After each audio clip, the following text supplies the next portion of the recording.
Well, welcome back to Hour 2. Some of you are new to what we're doing. We came into the book of Revelation, and in its 22 chapters, what we're trying to establish is that the purpose of the book is not to depress you or to scare you. It's not an attempt to, and by the way, scaring people is not always a bad thing. If I can scare them out of hell, that's probably not a bad thing. But that's not actually what it's for. This is supposed to teach you who Jesus is. And so we looked a little bit at that last time. This time I want to talk about Jesus coming to the rescue. Now, the letters to the 7 churches are in Revelation chapter 2 and 3. And to understand the letters to these 7 churches, I want you to understand that Jesus, when writing the letter, having it scripted out by his secretary John, wrote things to each of the churches that made sense to them if you lived in their neighborhood. The biblical person has a problem. He thinks you live when he lives, where he lives, how he lives. And you don't. And because you're far away, sometimes what he thinks is obvious is less than obvious. And so knowing a little bit about the background of these churches and where they are is going to help you. So some of the footage that we're going to see is going to be aerial footage recently shot while we were on location at these churches, because I've been back and forth a bunch of times. But some of it is really just to set the history, geography, archaeology, culture to help you understand a little bit about what Jesus is writing to them. Now, first, we should talk about the order of the letters to the 7 churches. And they follow the postal route of the first century. And you see it goes from Ephesus to Smyrna to Pergamum and then turns inland toward Thyatira, down to Sardis to Philadelphia, Laodicea. And then just to the left of Laodicea, you might be able to see where the arrowhead is. Just to the left of that, you might see the fingers of a long green valley that runs to the coast and drops south of Ephesus. If you came out at the bottom of that valley, you'd be at Miletus, where the elders of Ephesus heard from Paul at Miletus in the book of Acts. But if you climb up over the mountain, come down the long valley to the left of Laodicea, and then climb up over the mountain, you drop back to Ephesus. That's the closing of the postal route. And so ships would bring mail into Ephesus and take mail out of Ephesus, and it would follow this circuitous route over and over and over. And so the letters to the 7 churches follow that route. Now, you might have trouble going, how do I remember these 7 churches? So before he left the earth to be with the Lord, Howie Hendricks used to say, the way to remember these is everybody sing please, that sounds pretty lovely. Everybody sing please, that sounds pretty lovely. Everybody, Ephesus, sing Smyrna, please Pergamum, that Thyatira, sounds Sardis, pretty Philadelphia, lovely Laodicea. Now you can also say everybody sing please, that sounds pretty lousy. It depends on the room you're in, but nevertheless it's helpful as a reminder. Now that's essentially the order, but let's talk about some issues. I want you to know that there are writers who say each of these 7 churches actually represent a time period of church history. Have you heard that? It is absolutely possible and unbelievably impossible to verify. In other words, I don't do it simply because there's no objective standard I can use to tell me where one starts and where one ends. So it's a great thematic idea. I think some pastor probably put it together for a really good sermon, but I have no way to actually validate it. So I just set it aside and go, might be true, I can't do it. So let's move on. I want to talk just a little bit about the focus of each of these churches. And in your notebook and on the screen, you're going to notice that we have these little circles, little icons for each church. As I travel with my groups, what I do is I establish for them that each little icon should remind you of what the letter to that church is about.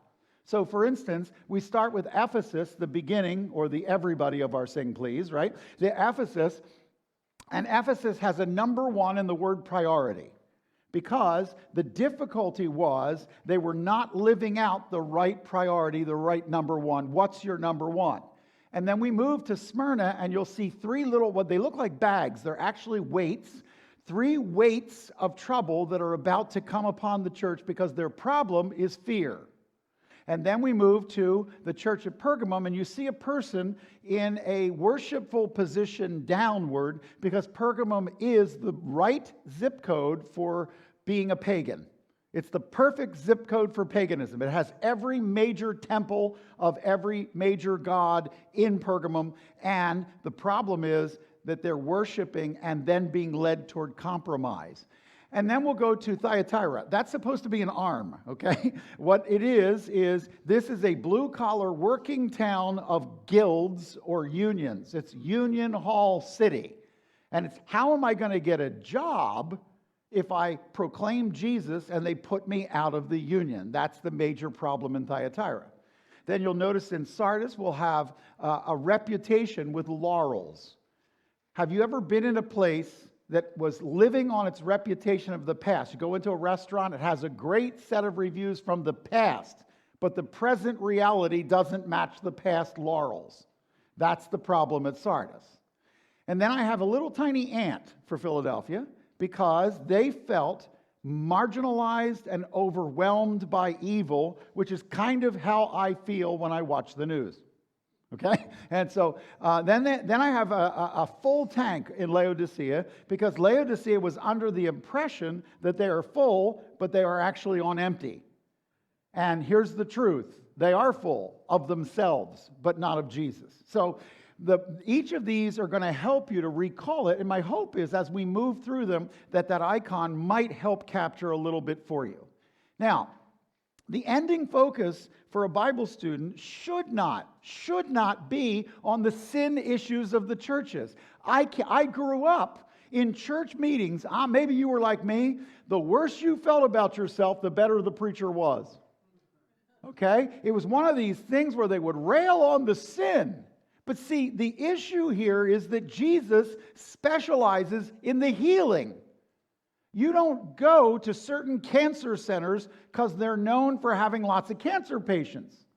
You go because they're known for actually helping lots of cancer patients. So I'd like you to look at Revelation 2 and 3 and these 7 letters, not as the problem, but as the prescription, as the answer. So let's dive right into the first of our churches, and we come up with our first icon, and this is going to be the church at Ephesus. And in Ephesus, they've got a problem that a lot of believers have. It is possible that you can do a lot of ministry, work hard for Jesus, minister full on with all of your energy, and not actually be walking with Him. Because the priority is doing for Him, not walking with Him. Jesus never asked you to do for Him. He asked you to do things with Him. There's a big difference. Okay? And so let me tell you a little bit about this city. Jesus told them, I have this against you. You have left your first love. When you started, it was me and you before you knew how to do anything. Now you know how to do stuff and you don't need me anymore. Or so you think. And the truth is, you've left it as it was at the beginning. Jesus introduced Himself as the one who holds the 7 stars. On the right here is Domitian. He is the emperor from 81 to 96. The emperor at the time, we believe, that John was sent to Patmos. There is a minority number of scholars that believe it was Nero. They have the right to be wrong. It was Domitian. But the point is that on the left, there's a coin. And this coin comes from the year 83. In 81, Domitian ascends to the throne. In 83, Domitia, his wife, just to be confusing, has a name just like him, but she has a baby, and the baby dies. And dies shortly after being born. And so Domitian then sponsors this coin. On the left, it says Domitiana on the left side. On the right, it says Divi Caesare. It means divine Caesar. And he has his child posthumously deified. And you see the child holding 7 stars. That's what I want. By the way, the circles I put there, okay? The 7 stars are on the coin, and those 7 stars are Ursula Major. And what he's doing is he's saying, my baby is a god. When Jesus is talking to John, that coin is in circulation. So it's important for you to know, and by the way, Ephesus is one of the places where they minted these coins, and so this coin would say the deified is the one holding the 7 stars. Jesus will introduce Himself and say, by the way, I'm actually the one. That baby isn't up here. I'm looking around. He's not here. So you'll find that Jesus introduces Himself that way. Now, what's interesting is this is a graphic animation of what Caesarea was like, Ephesus was like in the first century. And I just want you, while you're watching it, to listen to a little bit of the history of this city. The city was ranged between the second and fourth largest city in the Roman Empire. How come I don't fix the number? Because it depends on when you're talking about. But it went as high as second only to Rome. Normally it's third or fourth in the list. But it's a big city. And you can see it's sprawling. And do you see the theater there to the right? That theater is the one that's in Acts 19. Now what's important here is it is, in fact, a major port city moving goods between Persia and Rome, Rome and Persia. So it's a prosperous city. When you come in off the quay and go down the arcades, this is actually following the archaeology of the city. So this actually rebuilds the city. Now the problem is the city has a lot of festivals. The harbor silts up. And today, the city, when you visit it, is 2 kilometers away from the water because the silting has not been patronized. Nobody's been dredging the harbor. But as a result, they constantly have to look up to the emperor so that they can be patronized. And so these major arcades in major areas are heavily sponsored by the sesterces you sent to Rome, your local taxes. Now, what's interesting to me is it's not only a patronized city, it's a tough city. Remember, Paul had trouble at that theater in Acts. It's also an athletic city. Just across from the theater, right across the street there, I'm just seeing the edges of what is a large gymnasium. If I went down the street to the right, there's a big gymnasium. If I went down the street to the left, there's a big gymnasium. Golds would have loved Ephesus. It is filled with gymnasium people. This is the Library of Celsus. It actually comes from after the time of John, but those arches to the right lead into a very large gymnasium complex. And so that seems to be what they're all about. It is, in fact, a Navy town. Do we have any sailors here? Did we have any Navy people here? Okay, here's the thing. Navy people know that lots of Navy towns are not for everyone to visit. And in fact, right next door to here is a brothel. And it is an area, in fact, we find today etched into the street of Ephesus footprints that have 2 markings that mean follow me. The girls would stand there next to the footprints and point down. And that was solicitation. Instead of standing out on highways, they would just stand there and point down, and then they would lead you over to the brothel. Many of the houses in Ephesus have been excavated. This is a beautiful town. It's a wealthy town. I want you to imagine that John was the episkopos. That means he's the leader of the Bible study leaders. He gets 12 guys over his house that are called the presbyteroi. They're the elders. They all have meetings in their villas, and you go to their villa, and that whole group of 12 meeting places around town, I picked the number 12. There's nothing magical there. But that meetings around town, that's all the church at Ephesus.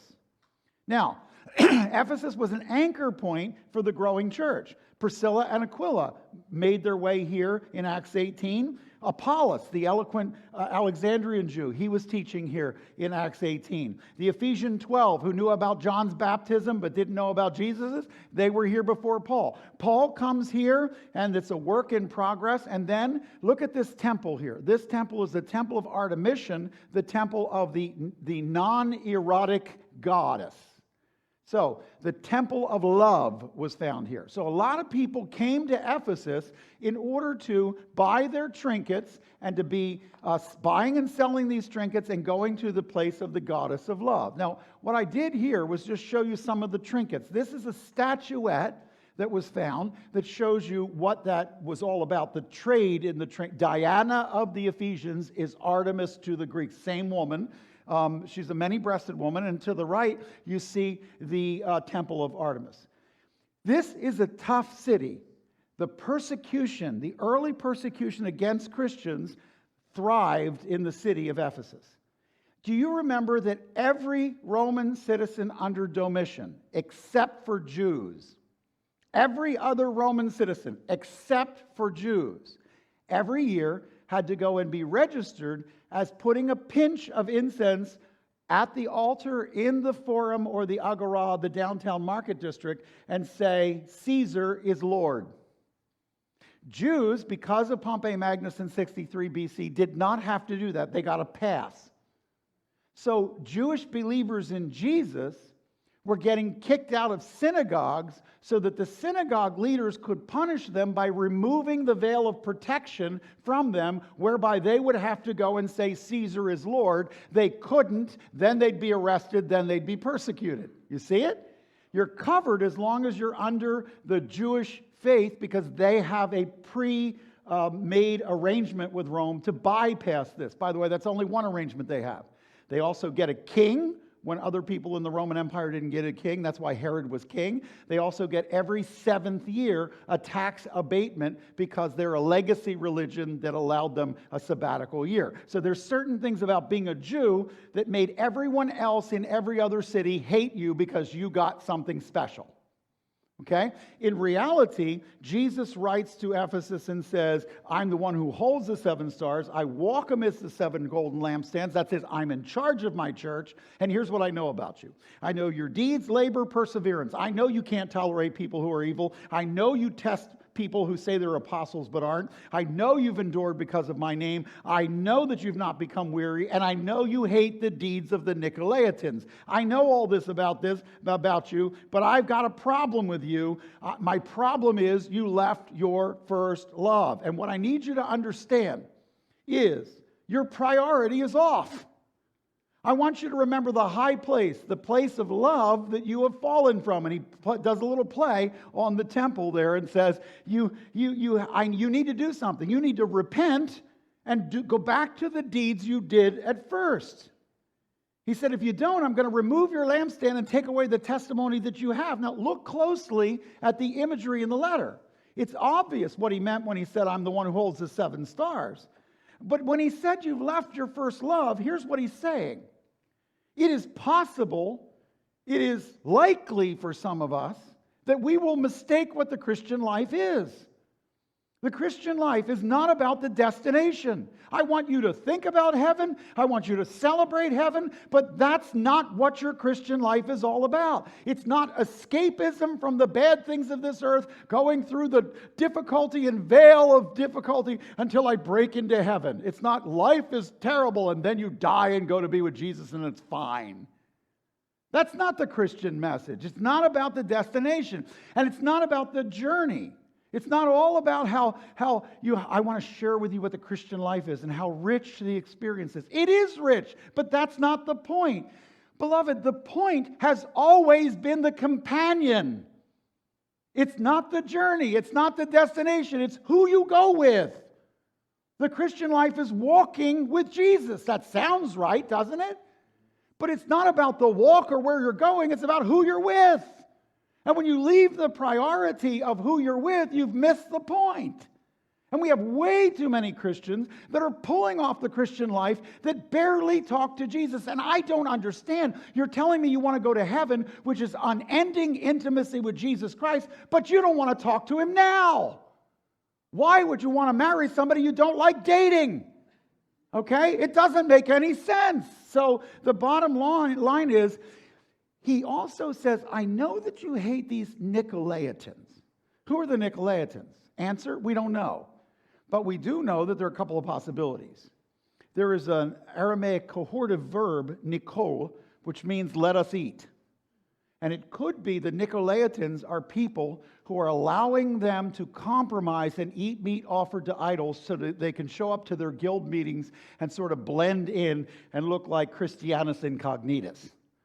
The problem is there is no such thing as Christianus Incognitus. If you are a believer, you're a city set on a hill that cannot be hid, Jesus said. It's also possible that these are the followers of the deacon Nicholas, who was located in Acts 16, and who created, apparently by Tertullian, the church historian, he had created a heresy sect that freed people from the constraints of the Scripture.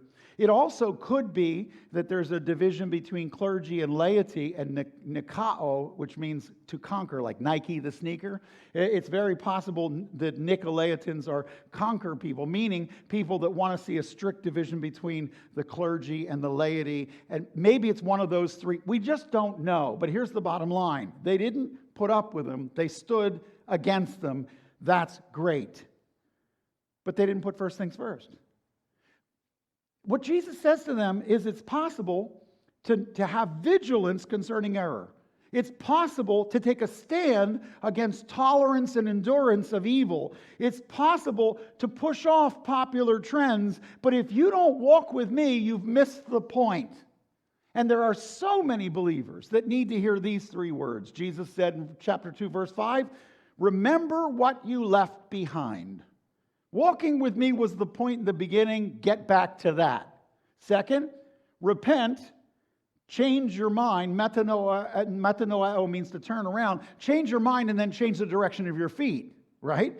And then return and restore the original marks of what you had. Go back and change, because we've got to come back to the place where our walk with Him is a walk with Him. That's what it's supposed to be. And if it's not that simple, then you've made it too complicated. This is not supposed to be a theology. It's not supposed to be a behavior modification program. It's supposed to be a journey with my King.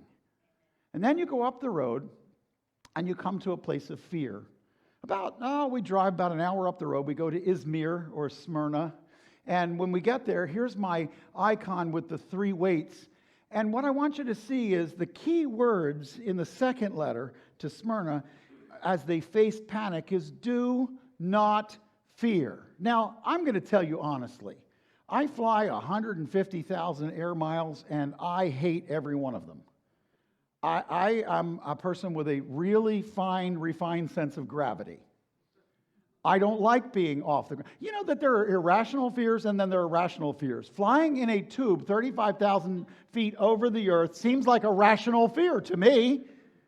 And every time it goes through, when the pilot comes on and says, we're going to go through a few bumps, what he means is you're going to be going like this and going, at any minute now. That's what's going to happen. It's like when the dentist says you're going to feel a little pinch. You're going to be screaming in excruciating pain in about 30 seconds, okay? They're supposed to tamp down expectations. What I can tell you is, I don't know what to do with words like, well, just don't be afraid. Okay? But Jesus says, don't be afraid. And by the way, He doesn't say things are going to get better. He says things are going to get worse. Don't be afraid. The devil's about to throw some of you into prison and you're about to be tested. Now, let's give some background to this city and maybe it'll help you to understand the letter to this city. Izmir is a big sprawling port. It's now the larger port. It's one of the largest ports in the modern Western Turkey. And Smyrna is buried underneath of it. And because it's buried underneath of it, it's kind of hard to see it. So it's a bit of a hidden city.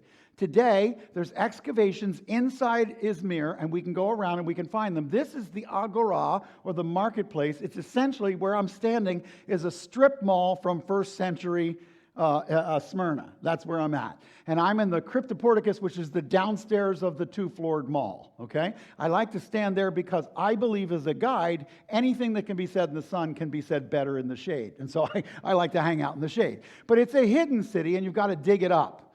I also know it was a beautiful city. Apollonius of Tyana wrote the words that it looks like it has a crown around it.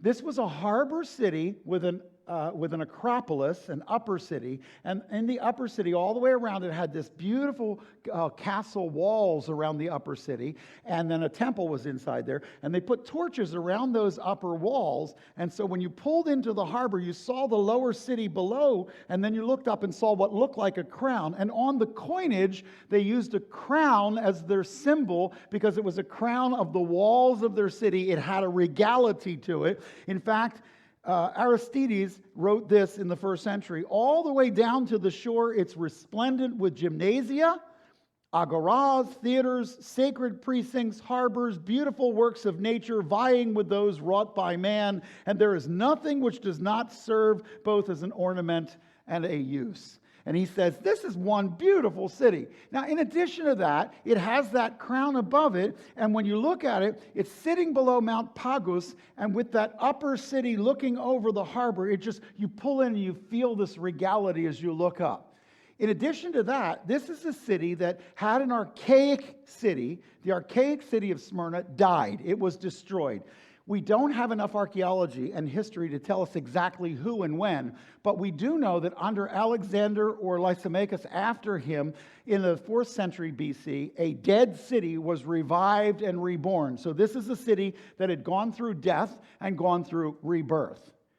It's also one of the major bustling ports of the Roman Empire. And as a result, what you're going to find in this city is every kind of luxury that's available, from spices that come all the way over from the spice routes in India, across through to Petra and up into Israel and across that way. Or you're also going to find things from out in Spain and the western edges of the Roman Empire. Remember, the Roman Empire embraced by this time from Scotland to Saudi Arabia.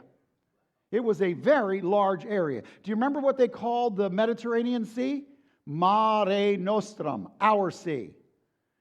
You think of your land as America with a Pacific Ocean and an Atlantic Ocean, Canada and Mexico. They thought of the Roman Empire as the land all the way around the Mediterranean, and the Mediterranean was nothing more than a FedEx highway to get everything back and forth. So that's our sea, that's our highway, okay? So that's how they thought of it. Now, what's interesting about this city is that it was also a tense city. There's a record of hostility between Jews and early Jesus followers. That record comes to a head in the middle of the 2nd century in 156, when Polycarp, who was in fact a disciple of the disciples of John, so he's 3rd generation believer, he is arrested and is going to be burned at the stake.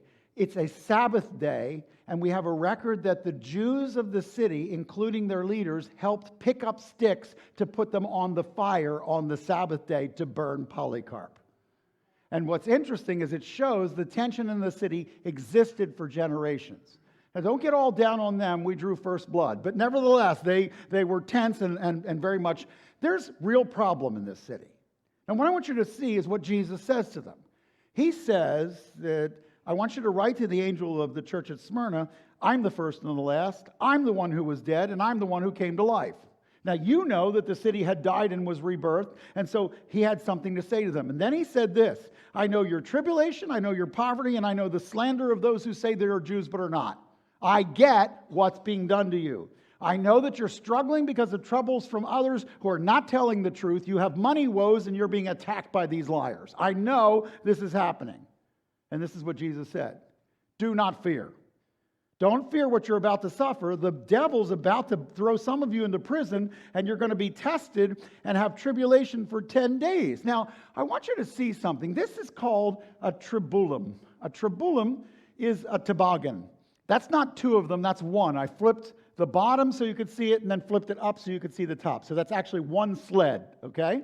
But on the bottom, what you have is a toboggan that has mounted in it stone and metal bits. And on the top, you would stand there and have your donkey pull you across your grain that has been harvested and laid on a threshing floor. And as those stones come across, they will break the heads of the grain and open it up. And then you'll use a winnowing fork on a windy day, and it'll separate the chaff from your grain, the head of your grain. So this is made for threshing, but it becomes a torture. And so what they would do is lay the person down who has been convicted of a crime, and they'd lay this toboggan, this tribulum on him. We get the word tribulation from this word. Okay? Tribulation is the Greek word thlipsis, and it's actually a word for a trouble or a weight. And then what you would do is you put it on top of the guy, and then you'd put a weight on it. And then if he's supposed to get a second one, you put a second weight, maybe a third weight. And as it presses down, he's struggling to breathe. His body and bone structure is beginning to be bruised and snap. And it'll either kill him or ruin his whole day. But he's going to have a real tough time breathing underneath of there. That's what tribulation was. And so you're supposed to know that Jesus said 3 bags are coming. You're going to lose economic security. The devil's going to dump it on you. Now, from the cheap seats, we could all sit here and go, well, just follow Jesus. But let me tell you what happens to Americans when the market goes down. I'm not talking about secular ones. I'm talking about American evangelicals in the church. Because we're all about believing in Jesus as long as we got our IRA as a backup plan. But the truth is they're going to be impoverished. And we're all about being believers in Jesus so long as they're not lying about us, because we got to get them to tell the truth. And if you've ever been stirred up when you watched and disturbed when you watched the news, you'll understand the slander and the lies. And then he says there's a third bag, confinement, that's going to be put on top of you. This is what Jesus tells them. I'm not promising you a good time on earth. I'm not. These people didn't buy Have Your Best Life Now books. They didn't do that. Because guess what? They're not buying it. The bottom line is Jesus said, hang on to me. Don't hang on to this world. Hang on to me. Death is a door, not an end. I go to Christian funerals, Christians, and they're laid out, and so they'll say, oh, he died so young. He'll miss out on so much. He's in heaven. Now, I like Florida, but this ain't heaven. And you know what? When you get to heaven, you're not going to be going, I wonder what's going on in Florida today. You're not going to care. So this is the word he says. You don't lose by going to Jesus. The sickness loses. This is the word we give to the dying and terminally ill. When you leave this life, it's not over. It's just starting. This is just the foyer. Wait for the building. You ain't seen nothing yet. So Jesus said, if God hears to hear it. The one who overcomes will not be hurt by the second death. Now, you have to understand that these people are facing something bad, but they're facing something good. Because on the back end of bad is good. And after the night, there's a morning. And what I know about Jesus is that he says God sees everything. That rapist that got away with it will go eyeball to eyeball, toe to toe with God. Nobody gets away with anything in the end. So you can be enraged in this life, but just know Jesus hasn't left the building. He knows exactly what's going on. And then we go up the road to Pergamum. You ever seen a Prudential commercial opening? Own a piece of the rock. Pergamum is that place. You go up to the top of the rock and you're in the Acropolis of Pergamum where lots of the temples are. You go down to the foot of the town and that's where the major town was and the Asclepion or the local hospital was in the first century. And I got to tell you, when you get there, we used to take the bus up the switchbacks back and forth going up to Pergamum. And it was a little scary. And the people were sitting in the back. I was in the guide chair, which actually hangs over the edge as we go around, okay? So I would always tell them, listen, if you get afraid, close your eyes. That's what the driver's doing, and it's working for him. So at any rate, the point is, Pergamum is the right zip code for paganism. There is a temple upon a temple upon a temple, and it's also the right zip code for people to compromise because it's harder and harder and harder to walk with Christ when the compromises are shoved at you and you're just trying to make it through the week. And so many of them were finding themselves holding to teachings of compromise. Now, this is a picture of Upper Pergamum. To the left is a temple. Where the trees are in the middle is a temple. To the right of that is a temple. To the right of that is a theater. Below the theater to the right is a temple. Below the theater to the left is a temple. You get the idea, there's a theme here. Temple, temple, temple, temple, temple, temple, temple. You came to Upper Pergamum, and if you were having trouble with having, let's say, power and authority in your home, you would go to the Trajaneum, which is to the left there, and you would say, "Oh, Emperor, you are the Son of God. Please provide for me power. Zeus, who empowers the genius of the emperor, please give me power." If you were running, let's say, short on food for your kids, you go to the Demeter temple, the Charis temple, the word from which we get cereal, and you would go and you would say, oh goddess Charis, please make sure that we have enough grain for my children. If you had a sick child, you'd take them to the Asclepion, the god Asclepius. In every case, you'd have one after. Let's say you just don't have fun. You'd go to the theater, and at the beginning of the theater presentation, we don't link theaters with paganism. We should, because Hollywood, but we don't. And here's the thing. The theater started with a sacrifice. And then to the left and right of the bottom of the theater, the skene, the backdrop, there were temples there. And you could go there. And the temples to Dionysius, where you could get fishnickered. See, they'd serve you lots of wine because he's the god of wine, because you don't have enough happiness in your life. And so you could go to a temple for almost any need. Listen to me carefully.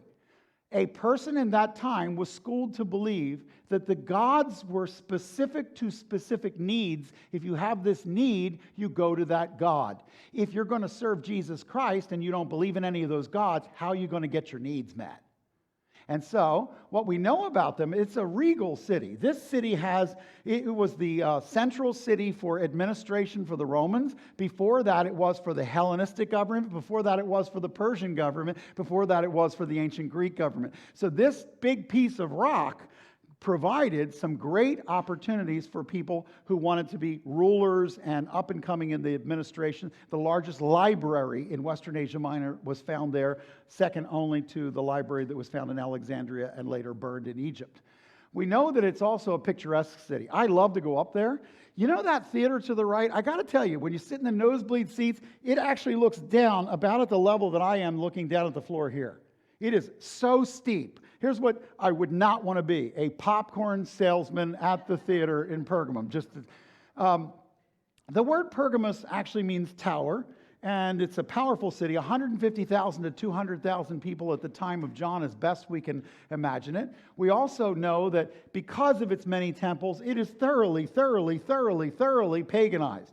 Caesar Augustus had a temple built to his honor. The one you're seeing that's just above the word pagan is actually the Trajaneum. There's an altar to Zeus under the trees, and then there's Ceres and Athena, and everybody's this is pagan central right here. But what I love about this place is when you spend some time here, take a look at this. This will give you an appreciation of how stark and high up this place is. Now, the person who did this footage was really stuck on the upper city. Doesn't show you as much of the lower city, but you can see the lower city down there? They're almost like little people like ants below. And so now we take a cable car to go up and down. It's just a lot easier than doing the bus. Jesus is writing to this city, and he says, I'm the one who has the two-edged sword. You know what's interesting? This city was the guardian for Rome to the east, and it was also the buffer zone from the Western Persian Empire, and it's known for having a specific kind of sword that cuts both ways. Jesus said, by the way, I'm up on your latest technology, and I'm like the God who has the word of the sword that goes both ways. By the way, I also know that Satan dwells where you live, that I know it's pagan central. And he says that because on top of there are so many temples, you can't miss it. Which one is Satan's seat? Probably all of them. All of them are designed. Look, human religion is designed to tell you you can get satisfaction without a walk with God. All of that is satanic.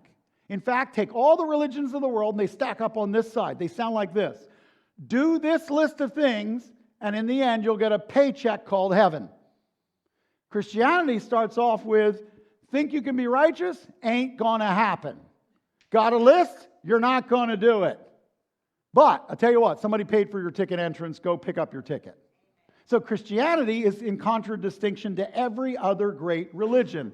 What's important is Jesus says some of you are involved in the teachings of Balaam. Now you know the teachings of Balaam from Numbers 22 to 24 are teachings of compromise, and we know specifically that compromise involves itself in 2 Peter 2 and Jude 1 with some kind of sexual compromise and a compromise of lifestyle. And Jesus says, if you will overcome and you'll follow me, I'll give you two things.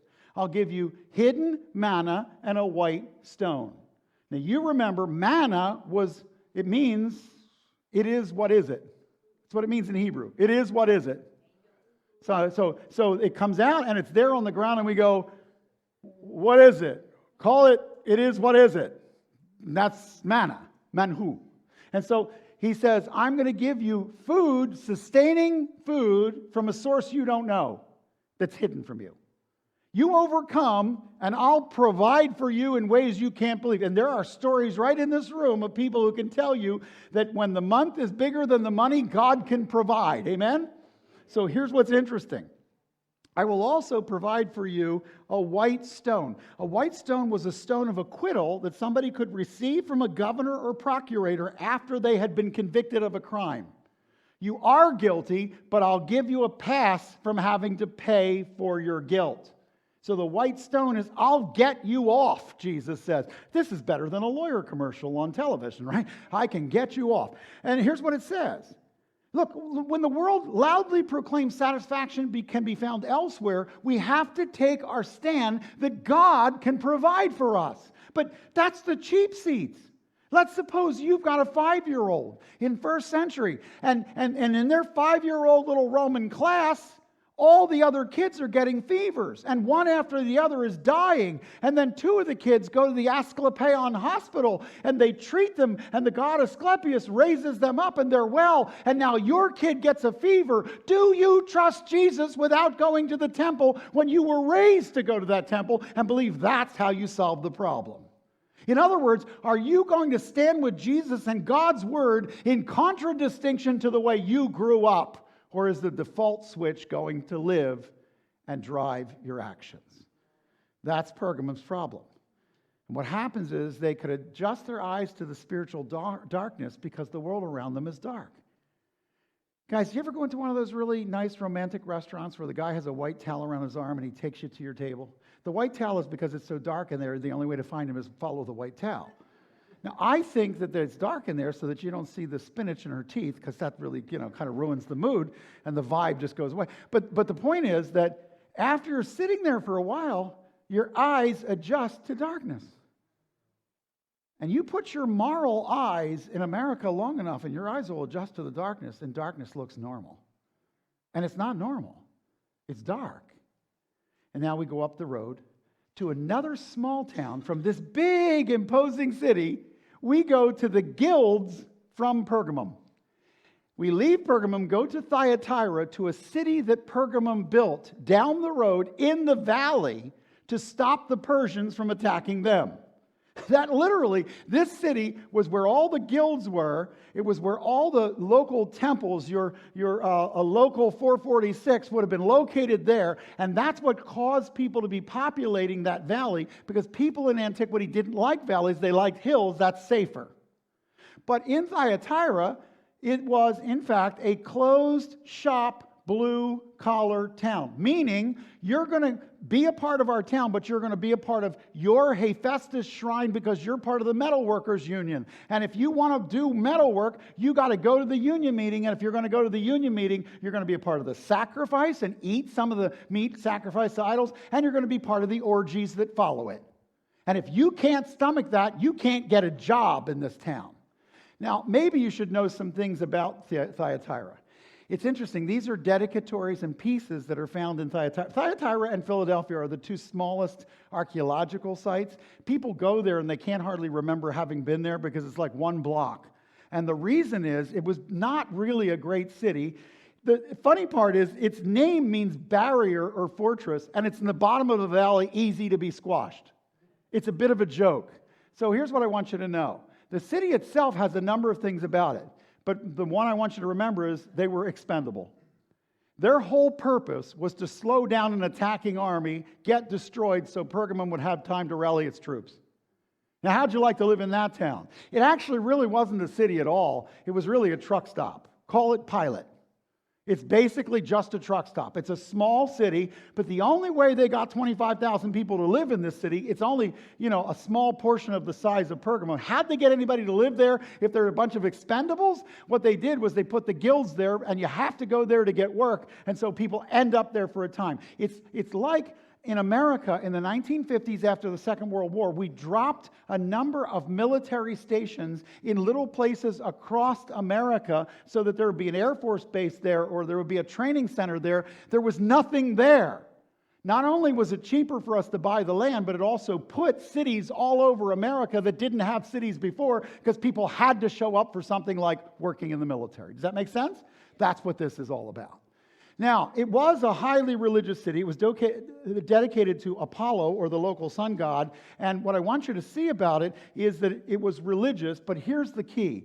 I told you up top it was a closed shop city. I'm saying it a second time because it's really important.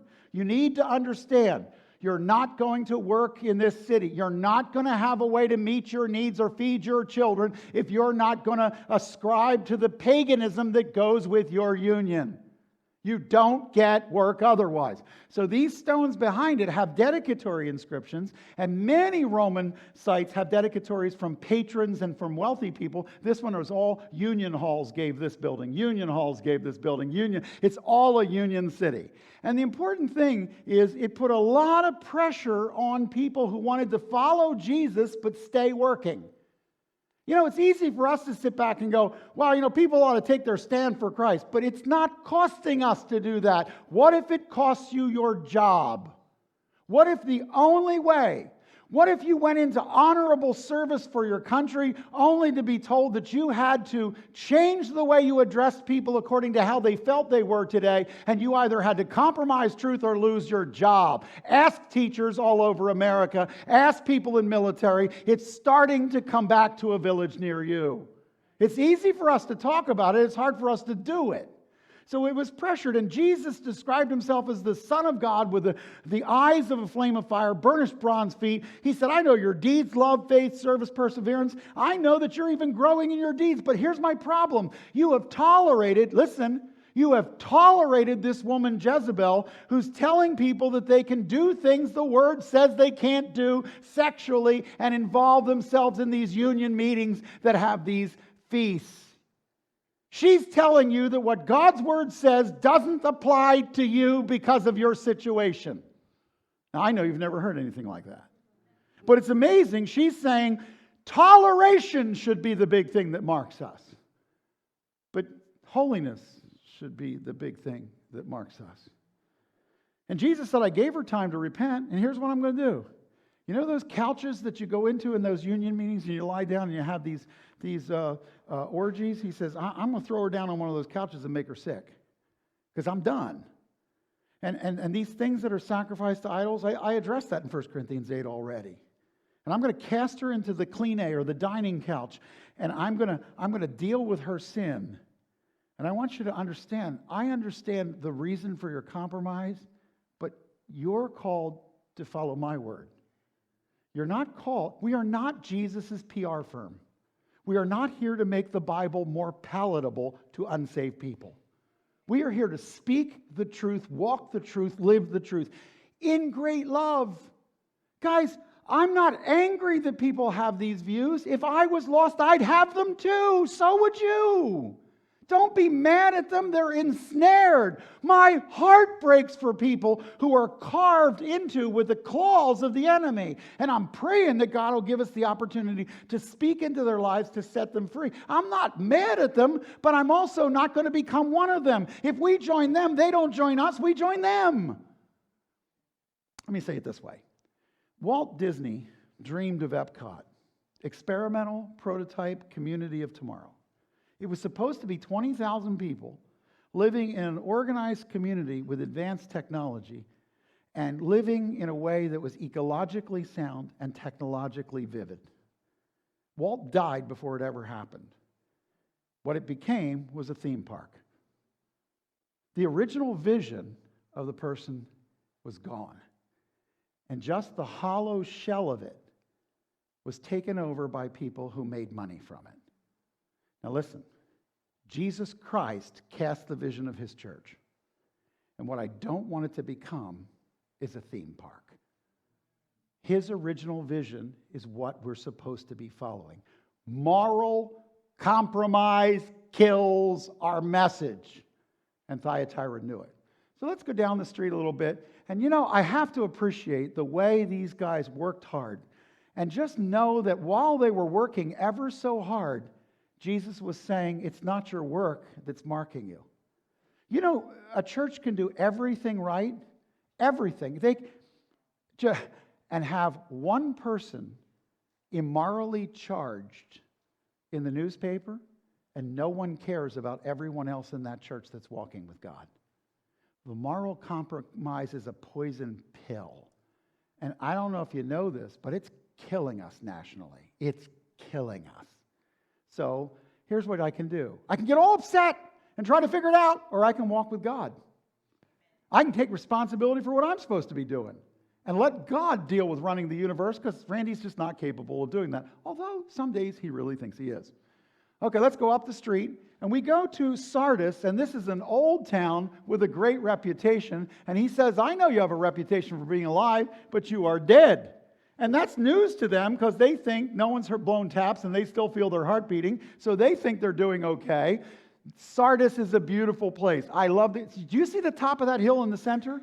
That's part of the city.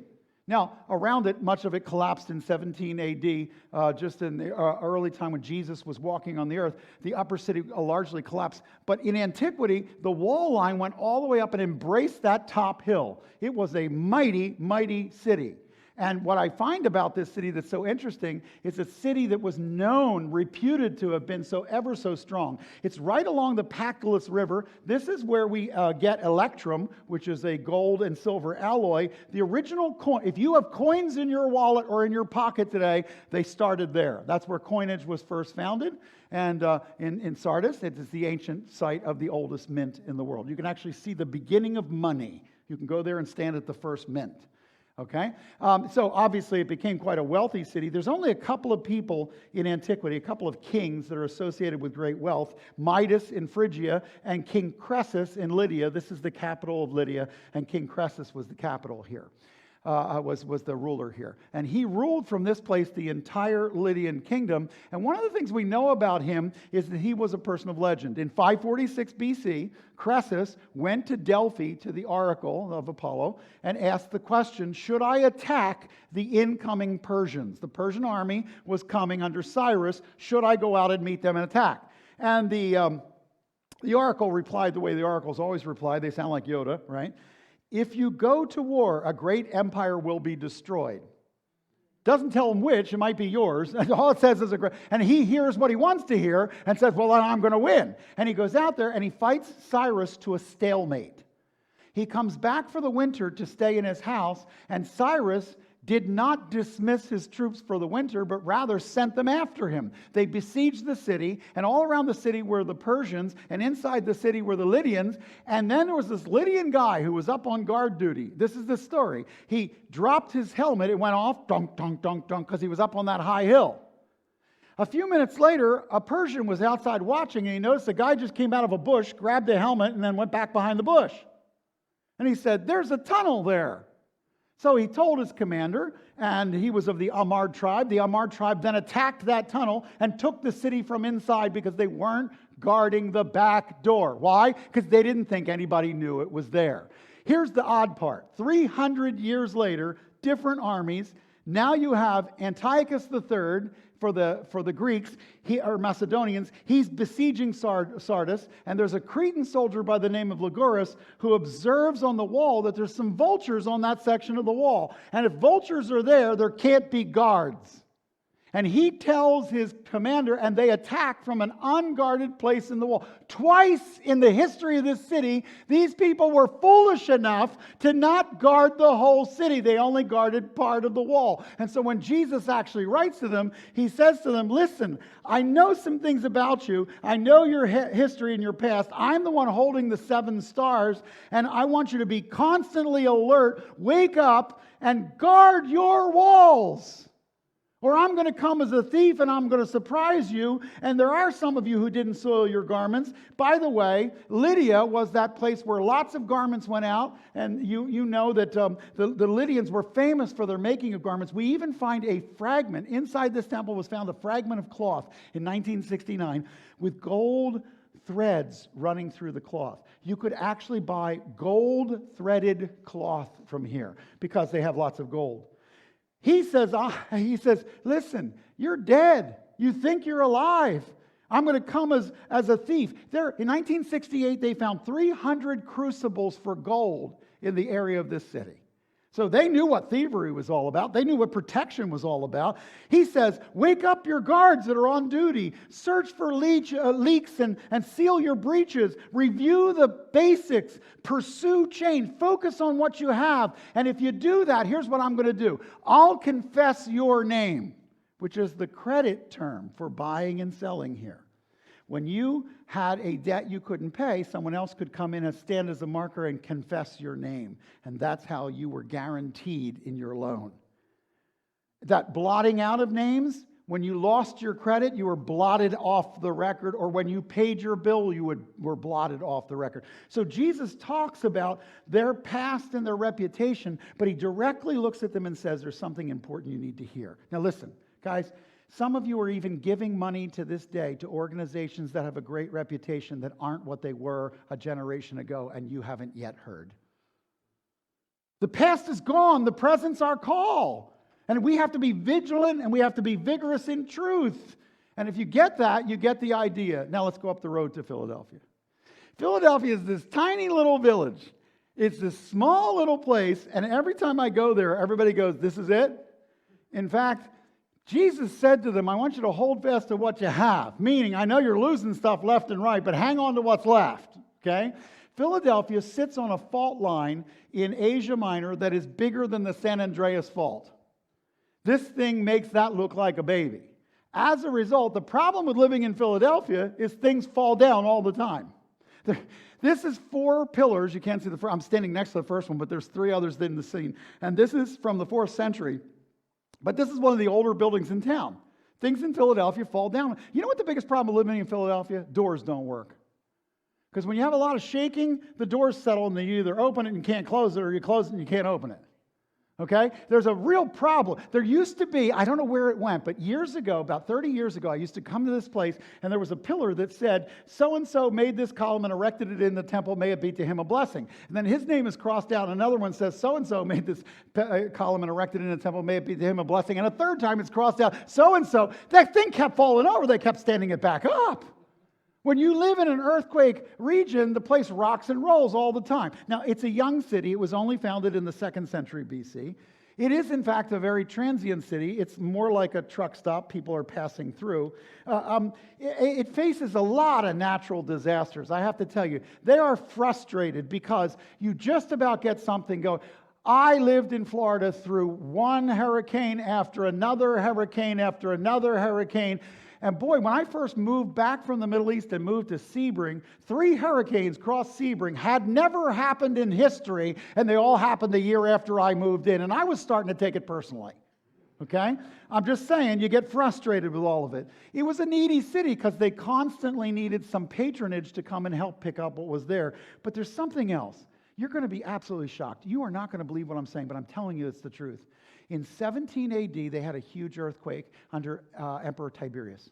Tiberius promised government money. Now, hold your seat. Not all the government funds arrived as promised. I know, that's shocking. You can't believe that the government would make promises and not come through. So they were, in fact, finding themselves in a position of being disappointed. By the time of Domitian, something else happened. You know what happened? The vintners, the winemakers in Italy on the Italic Peninsula went to Domitian and said, you got to tell all of those people around that big, beautiful valley that's producing those great wines from Western Asia Minor to rip their vines out so that the price of Italian wine goes up. And he did it. So here you are fighting to stay alive. The place is rocking and rolling and falling down every couple of years. You finally get back on your feet. They tear out the #1 export and shut down the only thing you make. By the way, Sultana raisins come from this area today. Those vines have been replanted and make some great raisins, and they're sold all over the world. Jesus says, listen, I'm the one who's holy and true. I'm the one possessing the key of David. I'm the one who opens the door that nobody can shut. You got to smile when he writes to Philadelphia. You just have to know what you know. And then he says, I'm going to open a door for you. I know your deeds. I understand your weakness. I recognize that you guard truth. Here's what I want you to know. I'm going to make those Jews who outed you and made you forced to bow to Caesar or die, I'm going to force them onto their knees. I want you to understand something. There is a powerful message from Jesus that the distance from trouble is not safety. Proximity to Jesus is safety. It's not how far you can be away from perceived danger. It's how close you can be to the Savior. That's what makes you safe. And by the way, your safest place today, your safest place on the planet is anywhere God called you to be, and everywhere else is hazardous to your health. People say this to me all the time, you're going to go back to Israel, is it safe? Yeah, if God tells you to go, and if He doesn't, don't go. You don't belong in a place Jesus didn't tell you to be. but you don't belong anywhere else. You belong where he told you. So he says, I know your deeds. And finally, we make our way down to Laodicea. And Laodicea thought they were full. He says, you don't even realize you're wretched and pitiful and poor and blind and naked. Here's the story I want you to remember about Laodicea. When Philadelphia got rocked and knocked down in 17 AD under Emperor Tiberius, 12 cities were destroyed. Sardis took it hard. Philadelphia was squashed. Laodicea got destroyed and sent back a letter to Tiberius, don't send any funds, we're fine by ourselves. Laodicea always thought they could do it. There was no need for them to get it from anybody else. And so today, I take you to a place that was a prosperous trade city. It was filled with all kinds of, by the way, you know, the Laodiceans are well known for a kaolin poultice for eye salve. They're known for a black wool, a very fine black wool. And even today, Denizli, right near here, is where I get all my textiles. When I want to buy some new clothes, I go to Denizli. It's the best place. They all say Paris, they're made in Denizli. But it's a problematic city because it has a real issue.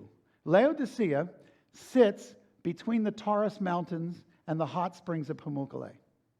I'm going to show you an aerial shot in just a minute, but before I do, I want you to understand the number one problem is Laodicea, Colossae, and Hierapolis are all sister cities of the Lycus Valley. When we go there, I go to all three cities and take you and look back at the others.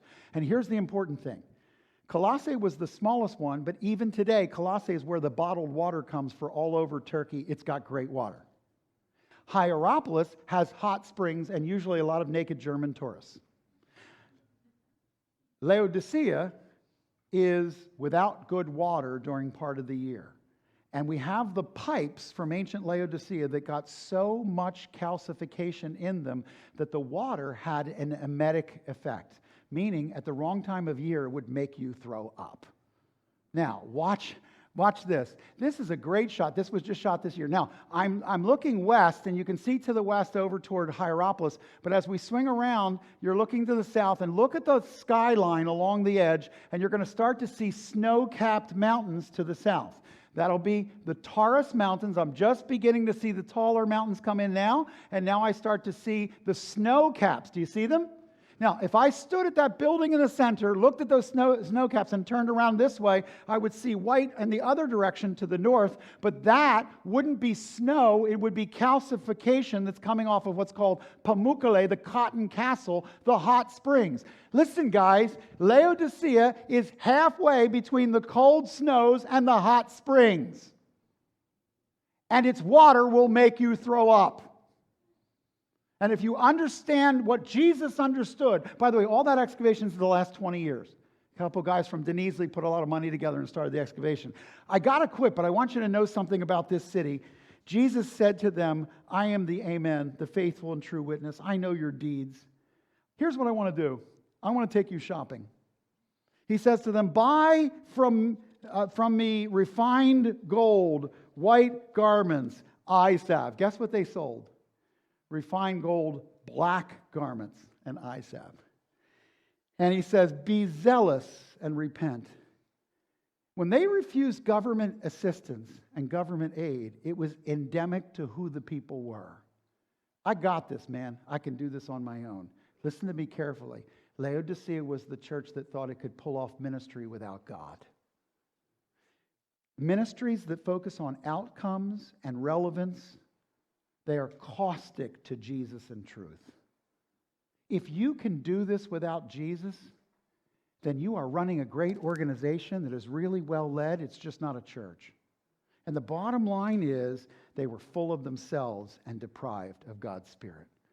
So we look at these 7 churches, and what we see is this. Jesus knew every one of them, and he rescued every one of them.